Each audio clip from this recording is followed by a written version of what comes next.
everybody.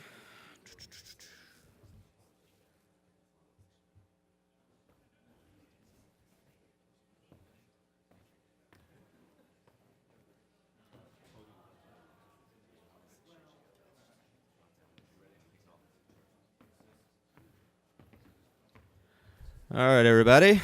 Welcome back. I am Josh Bentley from Red Hat, and I'm going to introduce our next panel on the applications ecosystem. Our moderator for today is Robert Palmer, Acting Deputy Executive Director of the Enterprise System Development Office, ESOD, Office of the CIO, from the DHS.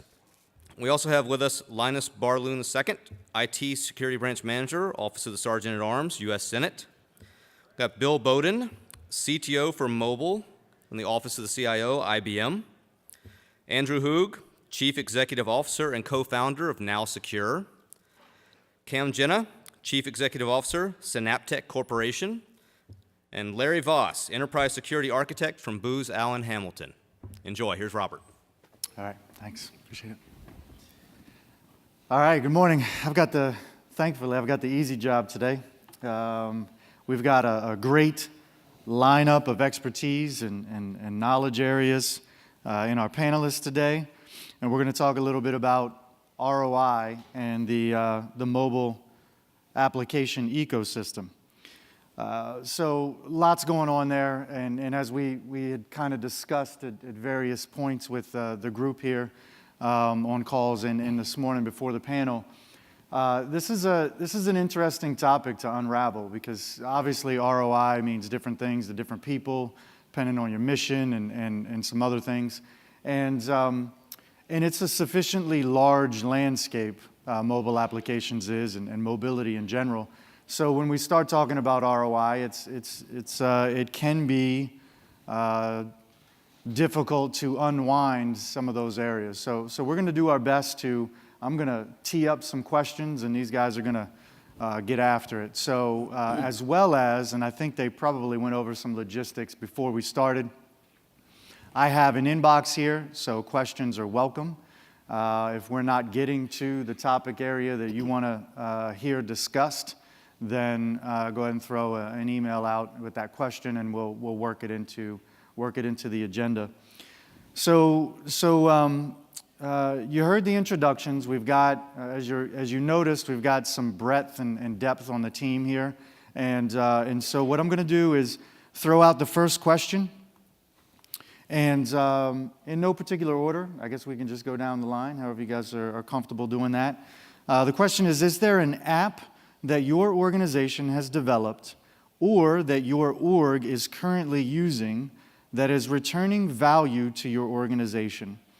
So with that, why don't we go to Cam first? We'll just go down the line. And so just one more time, an app that either your org has developed or that you're currently using that is returning value to you and your space. Thank you. Cam Jenna with Synaptech Corporation. I guess our claim to fame, if you want to call it that, is building out a large number of 802.11 location-based enabled Wi-Fi networks for federal and civilian, over 127 million square feet of it. But to answer your question, we have developed an app. It's called iTalks. It is an application that was written for the commercial use that was brought to us for pinpointing botulinum toxin injections on facial twitches. The doctors came to us from Emory and said, we see patients. A lot of folks don't know that botulinum toxin was originally invented not to make us prettier, but to solve a real medical problem. And the medical problem was that if you have an eye twitch or a twitch, if you twitch so often, you won't be able to actually see. So they inject the toxin in the nerve endings to deaden the nerve. And we developed the application. It's in beta now. We're hoping to release it later this year. But one of the return on the investment for us has been an exposure to the application development world in terms of how do you secure an application where you want it to also be able to play in the federal and civilian spaces, but also be HIPAA compliant because you're carrying PII information, and patient data. So specific return on investment is for us as a full service systems integrator in the federal space, being able to talk to the understanding of developing an application as well as the infrastructure that underlies it. I think a lot of people forget that in order to secure an application, you first have to have a medium transport that is secure. And without that transport medium being secure, the application will never be secure. All right, appreciate it. And so, I'm going to take some liberties here and jump around a little bit. Since you had mentioned security, I want to go down to Andrew, if you don't mind, and talk a little bit about security and the ROI associated with a secure app. Is obviously one aspect of what we're trying to do collectively, whether you're in Fed or industry. But Andrew, if you could, on your side, same question to you, just either your org or for somebody else, something that's achieved ROI or is working in that direction for you. Sure. Well, so everything I talk about is through the lens of security, and I think that's core to how do you have a mobile experience. When you first asked the question, the thing that came to mind for me was, what app do I run every single day, the first app out of the gate? And I'm different than a lot of the organizations here because we're a startup. So for me, it's an app called Slack, right? This is our communication medium. It has eliminated all email for us. So emails come in from the outside, and all company communication happens there. And it's how we collaborate. It's how we are efficient, and certainly we get great ROI because I think we pay a couple bucks a month per user. But back to your point, the question for us is we exchange a lot of intellectual property there, and what sort of security is there? And that's certainly something that I think this entire audience is very interested in. So how do you make sure that the apps that you use or the apps that you develop have security? And the real answer to that is that you've got to be continually testing these apps. And we always kind of look at it twofold. If you have a resilient application that can resist an attack, great. You know that in many environments, if somebody tries to do a man in the middle or whatever, you'll be okay. But at the same time, you have to understand how healthy your endpoints are.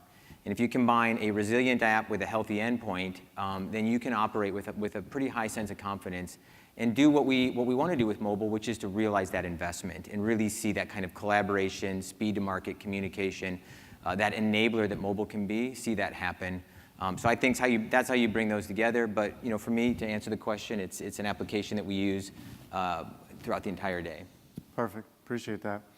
So let's go to, we'll come back on this side, Linus, with Sergeant at Arms. So from your perspective, an app that either you have developed, I'm not entirely familiar with how deep you guys are in mobile and development of mobile apps or not, or one that you have procured or partaken of there. So same question to you.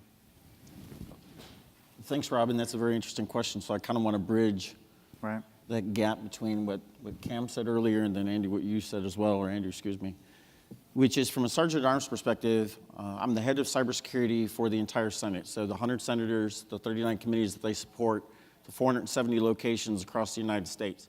So the challenge that we have is how do we educate our users, both here in the National Capital Region, but then also at the various state offices across the United States.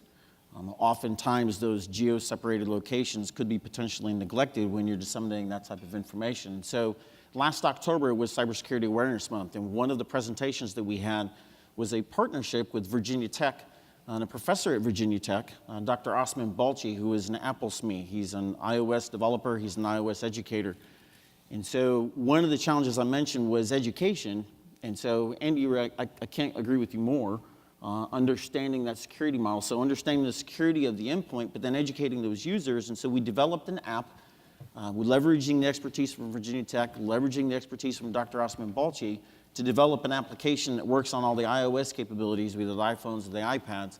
So instead of, we all have education training, we all have cybersecurity awareness training, but when you're a user that's away from the office, you don't have that PDF file, you don't have that book, what do?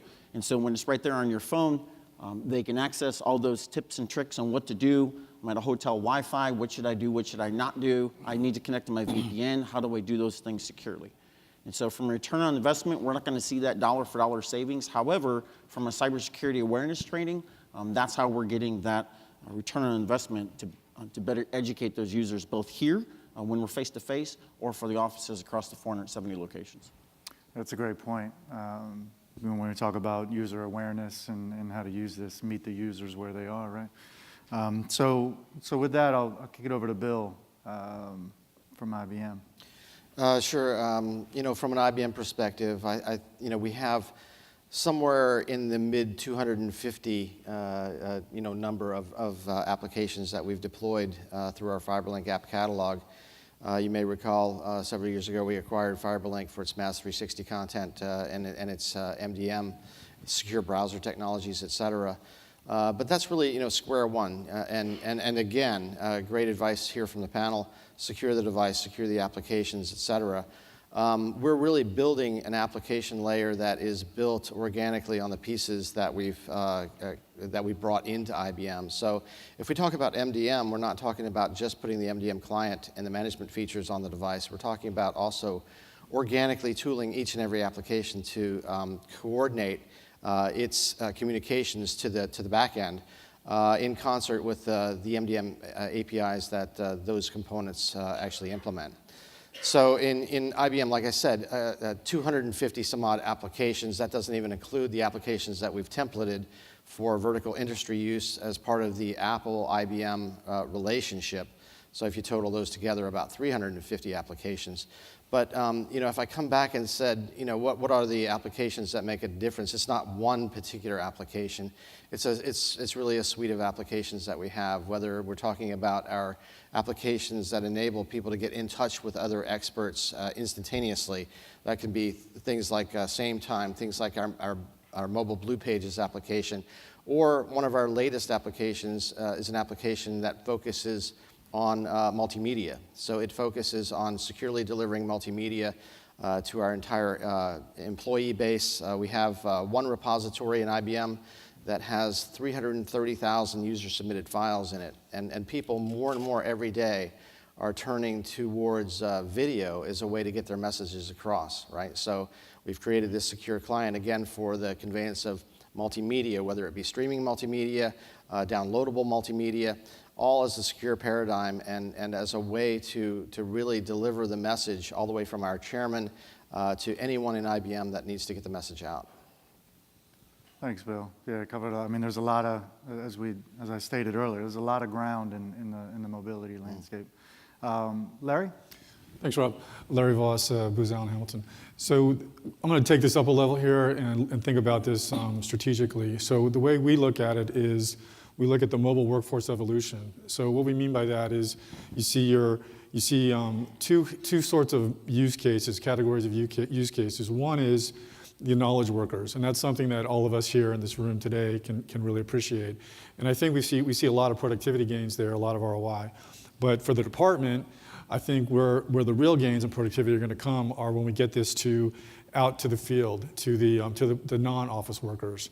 And so framing those two use cases in what we call the mobile workforce evolution. So the first phase of that is the PIM. So we're your contacts, calendar, and whatnot, email. So that kind of enablement is gets you started. The second phase of that evolution is where you see the enterprise applications mobilized. And that's where we see a lot of work going on right now within the department. I think in the commercial sector, we've seen that a few years back. So because we have, I think, more stringent security requirements. So I think as we go into the next phase, that's the mobile first phase. And that's where I think we have the really interesting productivity gains and true ROI, where we're not just mobilizing existing business practices, existing business processes, but we're creating new business processes that didn't exist before based on the mobile use case. And we've seen that starting now in baby steps around the department, but I think as that continues, we'll see real transformations, real cost savings, and real productivity gains. And then finally, I think, which is a little bit more in the Star Trek realm at this point, but it's coming, is the context-aware productivity. So that fourth phase is where we see a lot of that innovation that we're building now on the big data and big data analytics, and that's the marrying of mobile with big data is where we'll see those kinds of productivity gains here in the coming years. Yeah, thanks, Larry.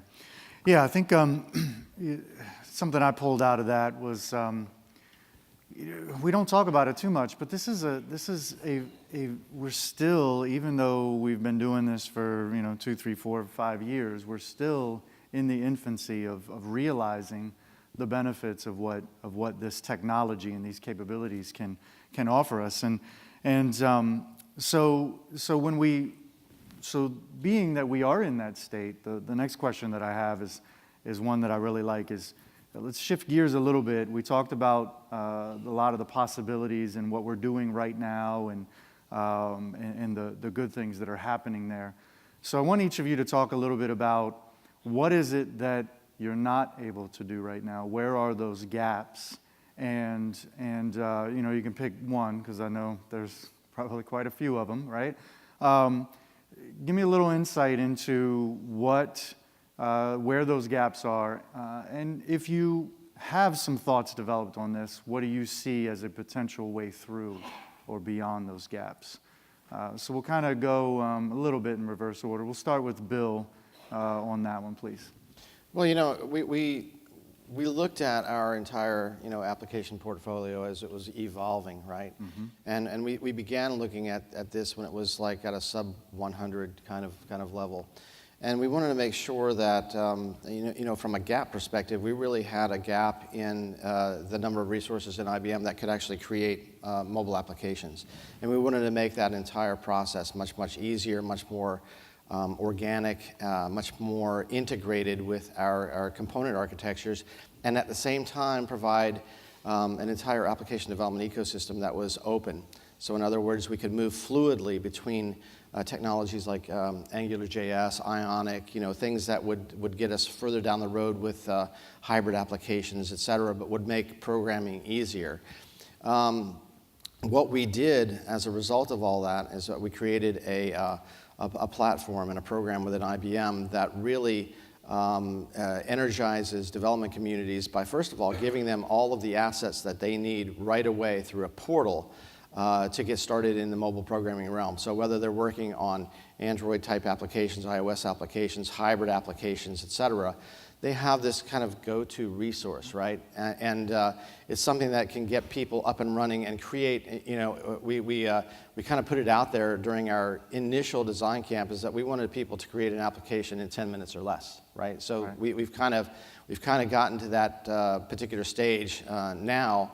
And where we're going with all of that is creating a system of engagement, basically, that all these reusable assets that go into our application development ecosystem are now being developed by others within IBM, and even to a certain extent crowdsourced outside of IBM, being placed back into GitHub repositories. And the result of all that is that we have very, very strong routines that people can gather up kind of in shopping cart fashion and fashion into their own application. They can pick from off the shelf. They can pick authentication routines, reverse proxy routines, push notification services running in the cloud so they don't have to reinvent the wheel every time they want to do push notification.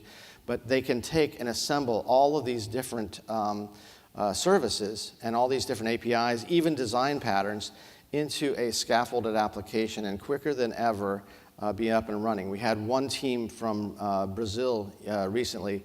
They dove in headfirst with no prior knowledge of the platform, and they said that their reduction in effort was about 87% that they could actually measure. So using these reusable off-the-shelf components, APIs, design patterns, all integrated into things like our MDM processes, et cetera, has resulted in a great deal of time saving.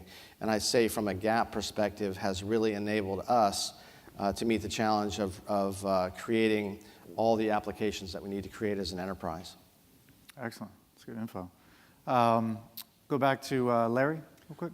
Thanks, Rob. So looking at what the department is doing, I think I think about 2 years back, and one of these forums. It was focused on security, and it was the Ray Latiers and the John Hickeys of the world talking about mobility and security and how IA wasn't keeping up with the pace of mobility. And like I said, that's about 2 years ago. So I think we're still now. I took that to heart, and I went back with my team. We started developing a way forward on that, because I think really within the department what we see is that that component, our security, our IA, doesn't support rapid mobile development. It doesn't support at the pace that the operators need.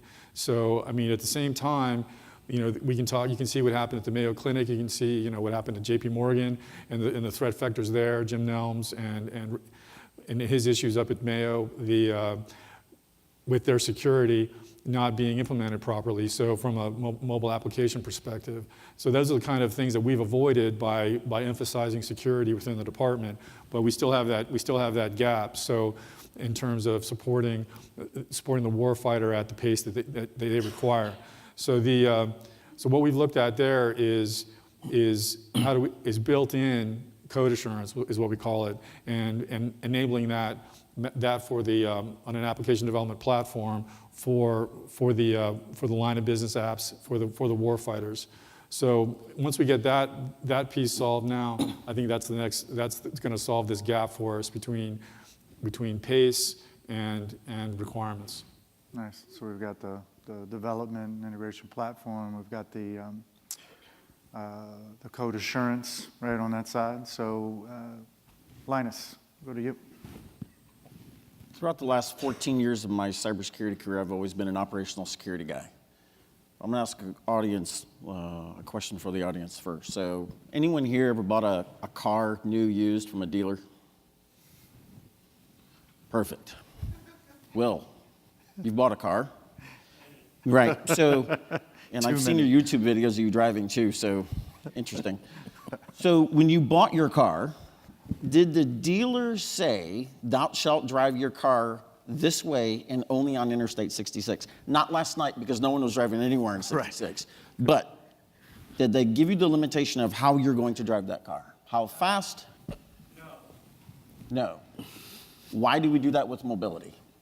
And so as a traditional security guy, it's real easy to go down that path where you're smashing square pegs into round holes, and depending on the policy, it could be a big peg in a little hole. You can make it happen, but there's going to be lots of splinters. And so the challenge that we have, what I'm currently doing from the Senate, what I've done in the past is, how do we better understand the use case of the user? How do we understand how the user is going to use that device, where the user is going to use that device, under what circumstances they're going to use that device, to better understand a new security model where we potentially might have to lower our security standards to increase our overarching or overall level of security. Because if the users understand how that device can be used, we understand where they're using that device. Now in a partnership perspective, we can then work together in a complementary effort to put security controls in place. And then from an information assurance perspective, influence changes in policy or generate new policy based on those specific use cases and those types of environments. So that challenge is, especially in a dynamic environment such as the Senate, is understanding how that user is going to use that device to better educate them, going back to cyber education, of the threat that is coming out, and then become that partner in protection versus that downward directed compliance model. Nice. I like it. Let's get started. Let's do it. Andrew. Visibility, that's the biggest problem we're facing. I think a lot of folks here know that if you can measure risk, you can manage it. And what I found is that mobile grew so quickly, it just became part of our worlds. Andreessen, the infamous VC out there, changed their slogan, software's eating the world, to mobile's eating the world. It's everywhere. And we're seeing it inside enterprises and DoD out in the consumer space. What we found is that if you can come back to an individual or an enterprise and measure risk for them in a quantifiable way, they can go back and work the problem. The way it works for an individual is you say, look, you've got a security score of 28 because you're on this Wi-Fi and you have these apps installed, et cetera. What's really amazing about that is that users care about the security of their endpoint because they bank on that device. They text their family, they buy things, they do email. And what you can ultimately do is drive visibility at the individual level, and you align their self-interest in security with the interest of the enterprise. Because of course the enterprise wants security. So when you look at that in an aggregate view, you can say, well, I've got 60,000 devices. Here's the ones that have a security score below 50. Why do they have that score, and how do I work it and fix the problem? And so mobile grew up so quickly, folks don't know what's happening. They don't know how much data is leaking out. They don't know what apps have security flaws or who's on the wrong Wi-Fi networks. And when you raise that level of visibility, you work the problem. And it actually works. Information is key. Yep. Yep. Cam? Yeah, I like that. So I was invited to the panel by retired Colonel Stuart Lyles from IBM. He's with IBM now. But I met him when he was the CIO of National Defense University. And we were brought in to secure their infrastructure, their wireless infrastructure specifically. Make it 802.11, FIPS 140-2 compliant, give me devices that are on the DISA APL, and make sure that this infrastructure is got advanced encryption standards, 256-bit enabled, and I can put my infrastructure into accreditation, and I can be happy that it's solid and secure. Why do I bring this up? I bring this up because we're supposed to be talking about applications, but the applications can only be secure if they ride an infrastructure that is available and pervasive. And many of the government customers we work with, when they're building out their infrastructure, they don't think about, hey, that corner of the building that I don't need infrastructure wireless in today, but I need it tomorrow. In the case of national defense, they put together years ago a plan that said, we're no longer going to issue laptops to students. And you know, they're chartered with, they're just a couple of miles from here at Fort McNair. They're chartered with educating our military and our civilians, the top notches of government. And they said, no, we're not going to spend the $1.2 million that it costs to issue laptops to these guys. We got to image them, we got to provision them, we got to get them out there. Let's just build a network that's secure that allows them to come in and use the infrastructure, and we don't care what device they're building, they're bringing. It was a game changer for them, and this was 3.5 years ago. And they did away with the laptops, and it was very well received. But when they built it, they didn't think about, you know, you build it and they will come. And I call it the field of dreams, right? A field of RF that's available everywhere, and I'm going to start using it. And suddenly, wow, they're really using it. I had thought that I was going to have 2,200 users. I have double that. And the demand exponentially grew. And then they started using things over that Wi-Fi infrastructure they didn't even envision that they would use. I'm going to Skype over it. I'm going to link over it. I'm going to Citrix over it. I'm going to video teleconference with my buddies over it. And suddenly, you know, the infrastructure demands rose exponentially. And there wasn't a plan on the government side to say, okay, I built it with these parameters and these requirements, and now they've grown, and I got to refresh it, and I've got to get coverage more ubiquitous out everywhere, and it's got to have better throughput. And we've talked about throughput, and we've talked about security. But touching on security, I think it was interesting this morning hearing the points of Major General Zabel, who talked about she held up her iPhone a couple of times with the stickers on the back.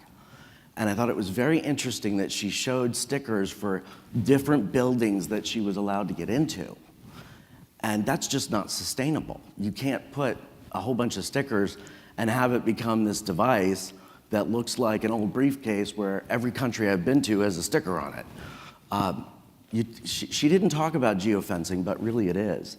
And if you have a location-based enabled network that senses when she walks into a building, and the device is authorized by policy and authorized by device posture and assessments, you can secure the device.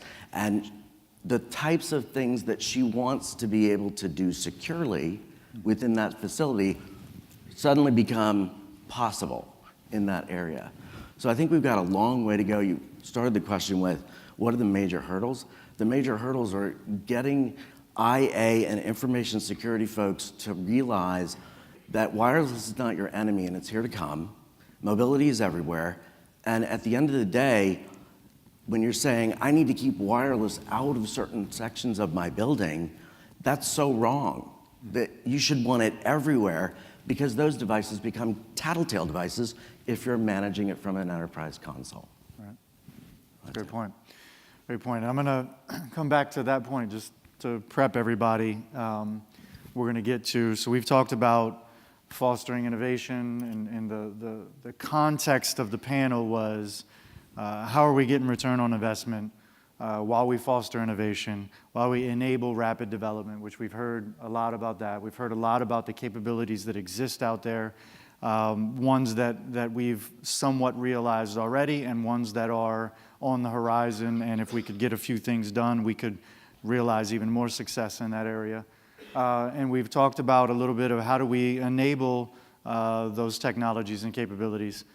But really, I think and it's kind of woven through all of the comments that we've heard at this point, is how do we do all of that in the stage that we're in now securely, and how do we set ourselves up to take advantage of those additional capabilities securely?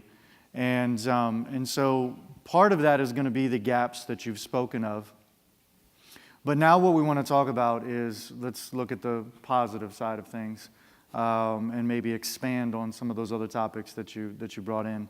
So the next question and I'm gonna go off script a little bit. I know you guys prepared for some, but I think you guys have thoughts on this.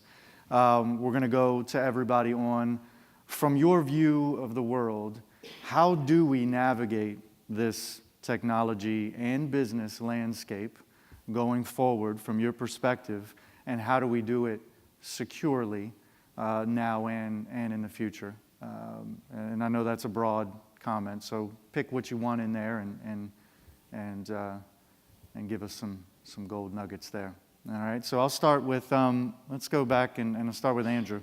Sure. One of the things we tell people is if you're not testing your mobile app 100 times before you go to market, you're probably making an underinvestment. You're probably making a mistake. And when you talk about testing apps at that scale, what I like is that it begs the question, it forces the question of, well, how can we do that? Apps are proliferating, we don't have that many analysts, and the only way you can do it is with the automation. The reason we say this is that as you find a security flaw later and later in the development lifecycle, and many customers come to us after they've deployed their app and said, hey, can you test this? Or we're about to launch in 2 weeks, can you test it? And then we find 15 security flaws. And security's got to be the bad guy, and they have to make a judgment call. So the earlier you find the flaw, the cheaper it is to fix. I think the number is about 30 times. And we have a slide. I didn't actually check to see how to get it up there, but it's 30 times cheaper to find that at the time of development than after the deployment side. So the other great advantage to doing automated testing on your mobile apps is you actually educate your developers in real time as to the flaws. So the moment they commit a piece of code and they introduce a flaw, they get a message back that says, hey, don't do it this way. You need to fix it this way. And so you get the benefit of educating your developers, solving that problem at the cheapest time, and ultimately, it's fantastic. There's actually a slide 2 past that, I think, that talks about the total cost. There we go. I can't really see that, but you kind of get the sense of, as you get later in the stage of development, it becomes more and more costly. So educate your developers, find those flaws early on, and make sure that you've built a resilient application. Because as I kind of started out, if you have a resilient application and a healthy device, you can operate in, frankly, a hostile environment. You can actually operate on a network that's actively attacking you, provided that you have a healthy device and a healthy app. So I think the way that you navigate it is test your mobile apps 100 times before you go to market, and you'll be in great shape. Yeah, appreciate that. Yeah, apps are obviously the lifeblood of the mobile ecosystem, right? And that's how we're going to move, and that's how we're going to process data, and that's the view that, that's the real usefulness of mobile. The rest is support, right? So let's go to Linus, a little bit out of order.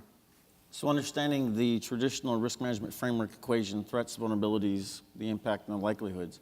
So this goes back to Andrew's point as well with understanding those vulnerabilities. We've proven time and time again you're always going to have a vulnerability, whether it's on your network or whether in an application or on a device. It's just a fact of life.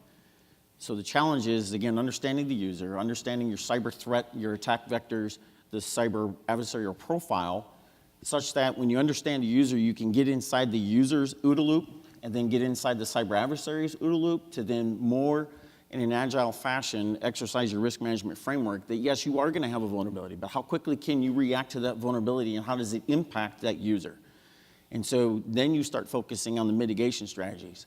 Establishing what your security baseline is, Larry mentioned that earlier with information assurance. Establishing a common understanding of your information assurance security baseline, knowing when there's a spike in a risk perspective, and then what mitigation strategy are you going to apply that doesn't affect the user but lowers your risk back to that acceptable level of risk. and doing that in an agile fashion that, again, you're sticking with the user's OODA loop, and then you're also getting within the cyber adversary's OODA loop to keep pace with everything that's going on and still meet mission objectives for whatever that mission is. Nice, thanks, Lance. And you get the door prize for hitting the word of the day, the phrase of the day, the OODA loop. That's good. That's good. I haven't heard that one in a while. I like mobile that. conference. Yeah. So let's go to Larry. Right. So this is going to, so the way we look at this is what we see now, and I think it's our big lesson learned, is that the security at the end doesn't work. It doesn't. It takes a long time. It sends the developers back into their SDLC, back into their life cycle, and pretty heavily, and it delays the delivery to the operator. So it doesn't support the operators, that pace that the operator needs to satisfy his requirements. And at that point, you're really not doing rapid mobile development, and you're not getting the ROI out of mobile. So the way we look at that is with an integrated, automated app vetting strategy, app security strategy that's holistic across app management, and not looking at it as it has been implemented throughout the department, the federal government, as well as on the commercial side. It's all been stovepiped into different activities, from development to security, and not that automated, integrated outlook that we really need in order to support secure rapid mobile development. So I think that's where we need to head towards, and I think that's the real, where you're talking about the gap in security and how we're going to solve that. Very good. Before I'll go to Cam next, but just a reminder on the emails to the inbox, unless I'm doing something wrong, which fairly technical savvy on these mobile devices, there's nothing coming in, so I'd appreciate some questions. Not that we don't have a bunch, but it's better when it's interactive. So if you've got some, shoot them. With that, we'll go back to Cam. Thank you, Rob. Yep. Across the street from this building is the Herbert Hoover building. It used to be the second largest federal government building behind the Pentagon. I think it was surpassed by the Mark Center. They are going through a massive renovation right now. They're gutting the building, and they won't be done for until 2021. With each of the 8 phases that they have planned, they have moved to GSA in concert with GSA. They've moved to an open office concept. Unfortunately, wireless was an afterthought. We had to retrofit those areas of the building with whips and cabling and infrastructure to light up those areas of the building. Now they've included it in all subsequent phases. I think to answer the question you originally asked, Rob, is that we need to get smarter about the return on investment. We're spending a lot of time talking about security and applications, but if you're spending $400, $500 a drop on copper runs for your infrastructure to light up users, and this conference is all about mobility and build it and they will come, for every 2 drops you run, you almost paid for an access point. And then you've provided coverage in the entire area. As throughput increases, it's only going to become a better business model to say, wireless everywhere, do I even need wired drops? Right. And the adage of security tied to your infrastructure being secure, it used to be that you could very easily socially engineer your way into a jack. As soon as you're in that network, there's no 802.1x port level authentication enabled. You're lucky if they're doing sticky MAC. And you're on that network and you're in. Wireless is so much harder because you've got so many more hurdles to get through to get on to that wireless network if you've got it set up properly. So for me, the application and the security, and my panelists have said some very interesting things, and certainly those aspects are very key, but the return on your investment begins with infrastructure. You can almost walk the OSI layers, and if you don't start with those foundational layers, you have nothing to build on. Right. That would be my answer. Oh, I got you. Yeah, that's bring up an interesting point. I was speaking with another federal agency some time back, but we're just kind of kicking things around, and we talked about just that point: is why not commercial infrastructure? I mean, we're in 400 and some odd locations nationwide. They all have commercial infrastructure coming to them. And we're going to put a mobile device in everyone's hands. If the security model's right, why do we need the overhead of our own dedicated circuits and infrastructure to those facilities and through those facilities, right? So just something to I think you bring up something that we probably should think a little bit more about in terms of how we, and then that of course impacts the way that you design the rest of the capabilities. So last but not least on this topic, go to Bill. Yeah, and I'd reiterate the importance of testing your applications and assuring that the applications are resilient and robust at the same time. The position that we've taken on that is that through the platform that I mentioned earlier, being able to rely on incredibly robust and polished application level components, assets, whether they be, like I said, authentication assets or push notification or what have you, even geolocation assets. It's important to rely on the resiliency of those as they're combined into an overall solution. So when our developers take those bits and pieces, they take them with the confidence that they've been hardened.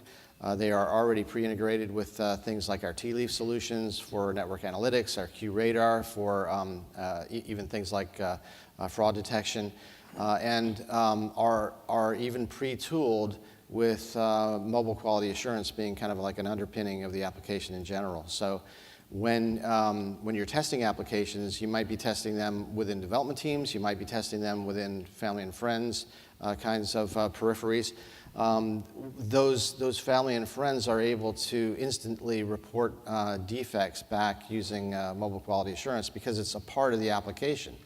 It's pre-tooled. It's not an afterthought that a developer had to go back and figure out how they're going to test the application, but rather they turn this particular function on when they distribute it to the team.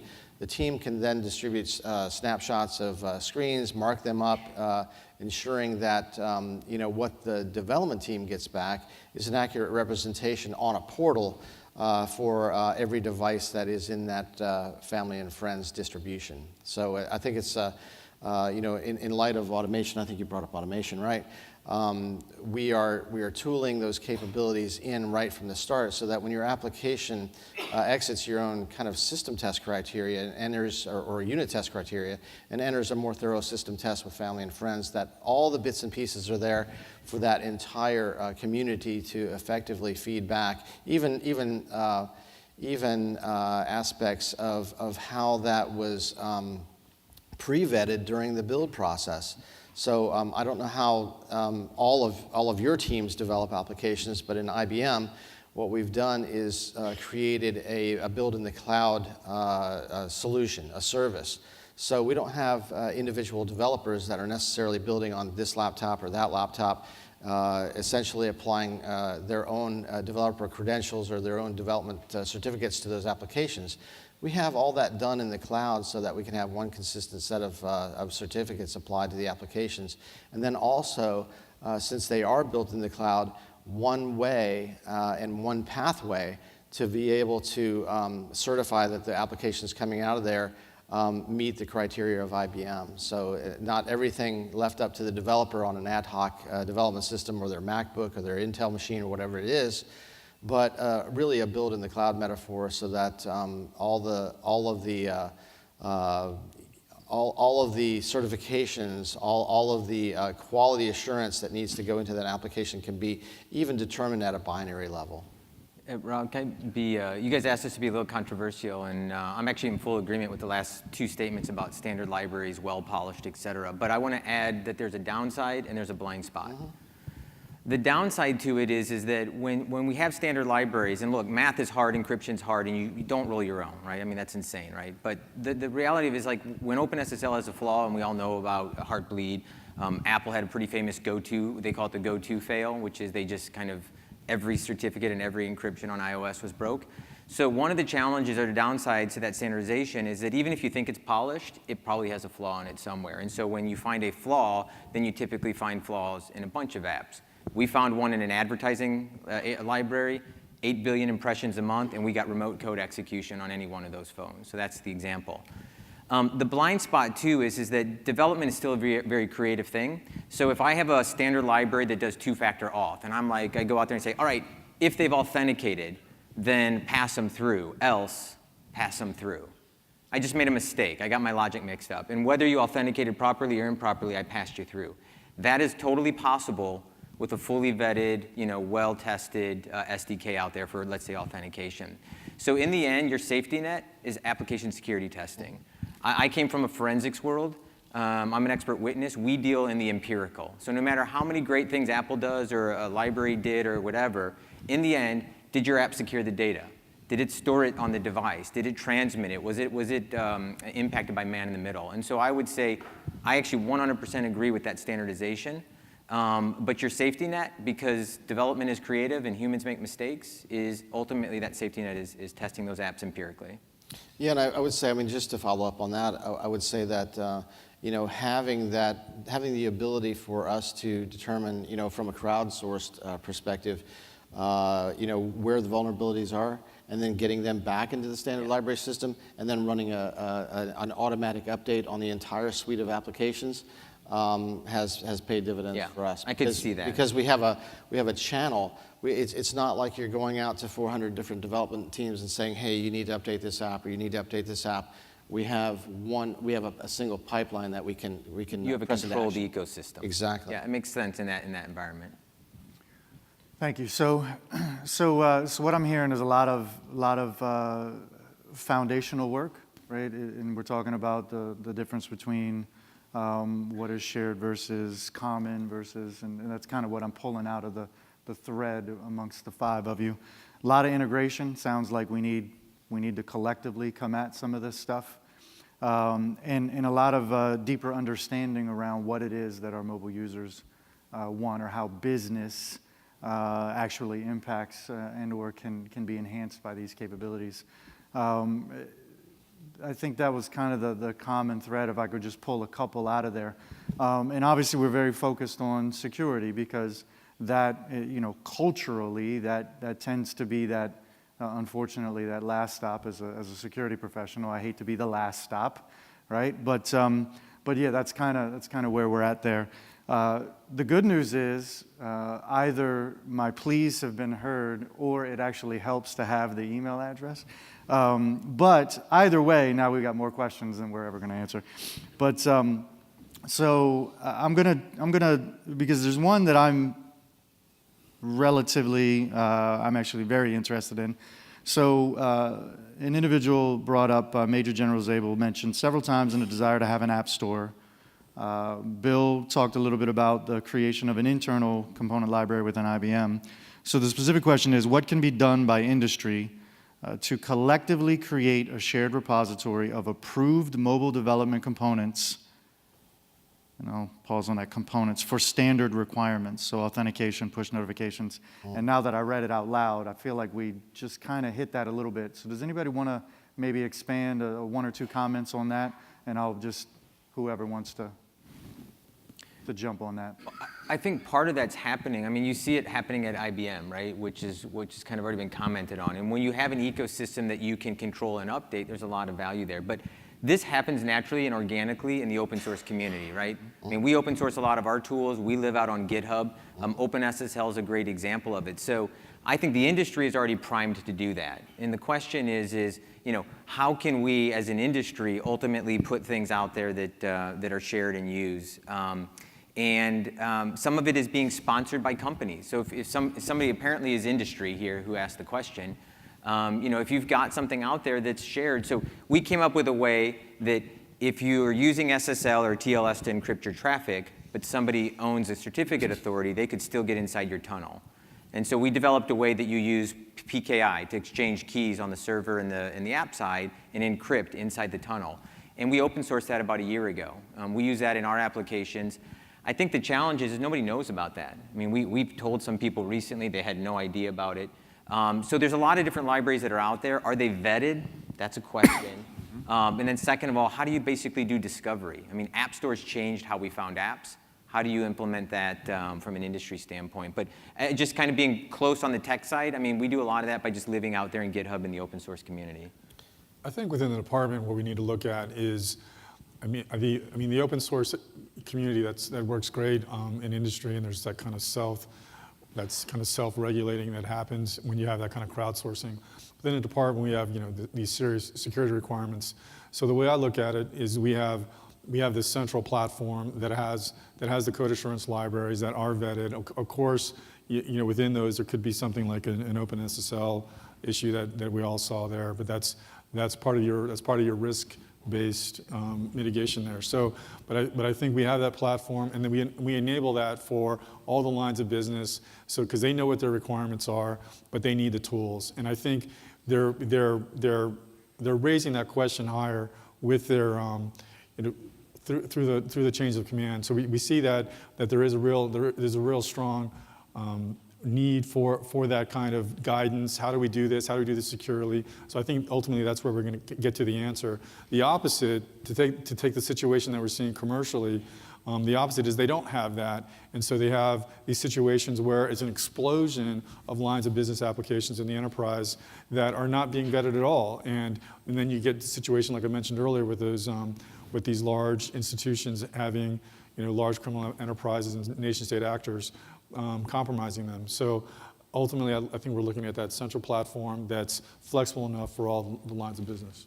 Let me ask it a little differently, and I don't want to derail the conversation. We got a couple other ones. So as close to yes or no as possible. Federal App Store or no?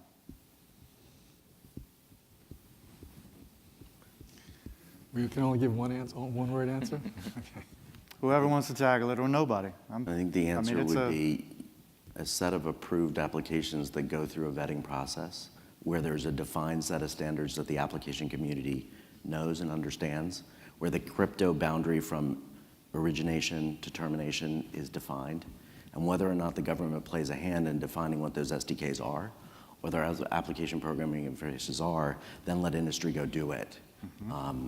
I think what you see here is a lot of people doing encryption on top of encryption, which then clogs up the plumbing and degrades performance. I'd say yes. I think the way you do it though is it requires a score based on an understood set of requirements, so that one agency might have very strict requirements, so they need to understand what that score means, whether they can allow it on their environment. But another agency might have less stringent requirements, so that they can allow it pretty easily. So I think in that context of requirements that are well understood throughout the federal government, with a risk score that everyone that's transparent, that everybody knows what it means, would be the key to doing that. But I see a federal app store as a big ROI for the federal government. So we're not rebuilding the same sorts of applications in half a dozen different agencies, which is what we're doing right now, unfortunately. Mm-hmm. I see it as a big, juicy target. That's the thing I'd go after right away. Mm-hmm. I would maybe amend it and say, look, I think it's a reality for today. I'd love to see an app store like that with a mission to go out of business. Right. So, hey, let's put these things in here, and then let's ask ourselves, why does this have to be in here? Right. And if it absolutely has to be in here, okay, fine, it's got a life. But your job when you get something in here is I want you to graduate because you have the resiliency, you have the security in place, you have the ability, and let's go out and find better ways to use more efficient mechanisms to deliver. Right. Work the business and security model and let industry respond. And I didn't weigh in initially because I thought you'd already suspect what I would say, right? But I had the opportunity in 2009 to begin to create the first app store for IBM. So I proposed it, and then they said, yeah, I think that's a good idea, and they charged me with going off and delivering it. So I think that as long as the app store itself, if the concept of that matches with the right kind of granularity that you need to distribute to the multiple paradigms that you have within the federal government, I think that's a great idea. And I don't think it stops there, and I don't think that probably the person that asked the question probably thinks it stops there either. I think that it backs all the way up to the application development paradigm. I think it backs up to the components that you use holistically. And I think from an ecosystem perspective, all the way from the app dev to the components that make up your ecosystem to the way that you deliver it, all create one unified and potentially one very efficient workflow. So as the outside of yourself, Rob, Right. token Govy guy, Uh-huh. I say no. Okay. No but. So no for having a store, no different than I'm not telling Will that he only can drive down 66. Rather, putting the risk management framework or some governance in place to the yes to establish that when we have speed limits that are being violated, we have seatbelts that are being violated, and those types of things, we have people that are stepping outside of bounds from a risk perspective, that those security controls are being applied. Right. So focusing on the governance and the policy perspective, but not necessarily inventorying and having control of what apps are in that store. And that's the granularity of it all, right? Yeah. Thank you. No, that's good. All right, so I want to get back to, we got about 6 minutes, so it's going to be, quick answers, but I want to get to the fun stuff. And I think we've got a lot of expertise here that we can answer these questions. So another question that came in was, what do you foresee are the new technology and development capabilities in the near and midterm that will help us keep up with threats? So just give me like a minute each on what's that future look that's going to, if there is a game changer out there, or there's just something that maybe we're overlooking that if we apply focus here, it'll get us some ROI. So we'll just go down the line on this one. So Cam, if you want to I start. think it's, thank you, Rob. Yep. I think it's location awareness. As soon as you know where the device is, you can apply all kinds of business rules and Great. policies to it. Yep, Pure and simple. like it. Simply from a cybersecurity professional's perspective, not as wearing my hat as a Senate staffer, information sharing from a cyber threat data. Understanding what the cyber threat actor is doing, how do we share that with the user, and then what are potential mitigation strategies that the user can do such that if they're in that type of scenario, they know what to do next. So how do we share that threat data more quickly so that they can react to it? Great, thanks. Yeah, and I think I'm glad that you said geolocation first, because I think really that plays a fundamental role in validating transactions, the authenticity of transactions, et cetera. But I think also that some of the things that I'm focused on most recently is where can we harness the power for enterprise with respect to the Internet of Things, and what does that really bring into play in terms of vulnerabilities? And I think that's it's going to be a big challenge for us. But I think at the same point in time, it's a way to really substantially increase the awareness that any employee within an enterprise or even within government has to always be aware and has to be able to fundamentally take advantage of many of the devices that we have today, apart from traditional cell phones, smartphones, tablets, et cetera. But really, where does the Internet of Things come into play, and how can we holistically harness the power of that while at the same time providing a robust and very resilient platform for security? All right, thanks. Well, we've talked about the holistic app management, and I think as part of that, I think a technology that exists today, but we really haven't seen it implemented very widely in the department, is looking at what we started calling a couple of years ago mobile threat management. It's now called mobile security management, but it's essentially clients on the devices that are doing what your HPSS is doing today on your desktop, doing that on the handhelds. So that'll allow us to get to a risk-based security posture where we can take some more risk and get things out faster to the warfighters. And then I think at the next stage where is more in development in terms of technology, is applying a big data security model so that we're looking at patterns of big data that will identify and isolate security vulnerabilities on the fly. I'll make it fast. I know we're out of time. Stop treating mobile phones like they're PCs. The technology exists today to measure the security properties of a device, present those to the user in real time, and turn them into the front line of mobile security for you. And you drive that visibility at an aggregate level, work the problem. The technology's here today. Let's build that healthy device and that resilient application, and we can all walk around and be a lot more comfortable with how to leverage the power of mobile. I appreciate that. I could spend a couple hours with you guys, easy. And I'm sure you could too, but we are indeed out of time. So a couple things we want to do before we go. First, thank you very much to our panelists.